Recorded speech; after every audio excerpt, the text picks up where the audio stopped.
There's one thing I'd want to talk about finally before we move on to other topics, and that is jumbo chunks. So what is a jumbo chunk? A jumbo chunk is one that exceeds the maximum chunk size. And there's several reasons why this might actually happen.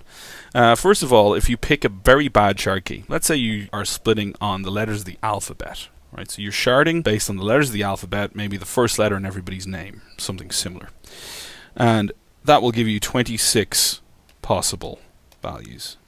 So A to Z, that is your chunk range. You can imagine that there's going to be some clusters of people with names in particular lettering groups, right? There might be a lot of people in English-speaking countries anyway, in S, because you're going to have Smith, Stevens, and other common names that crop up a lot in the English language in there. So it might be that the chunk on S ends up having millions of documents, and the chunk with a Z ends up with, a few hundred. Now the problem with picking this as your shard key, you have 26 possible values. So the chunk that's represented by the S shard key is going to be huge. And it's going to likely breach the 64 meg limit. It's probably going to breach the 250,000 max document limits. And it's basically going to be a jumbo chunk. Now the problem is the way we deal with chunks that outgrow the maximum limits is we just split them.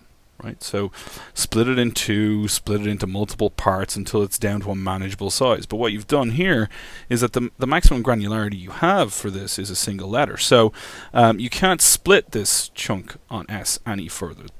So you've picked a bad shard key, and that means that this is going to remain a jumbo chunk for the duration. There's no way to split it down into smaller values. That's how jumbo chunks come about. For the most part. You might also have a temporary jumbo chunk if you've inserted a lot of data into a particular chunk, but that can be resolved by simply splitting it down. If a chunk has been marked as jumbo by MongoDB, it means that it's tried to split it, failed, and is marking it as jumbo so that you're aware that is there.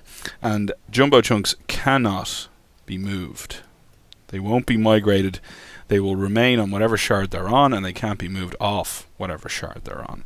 So jumbo chunks can cause data imbalances. They can cause problems if you're trying to drain a shard, move data off it, and generally are a bad thing, so you'd want to avoid them.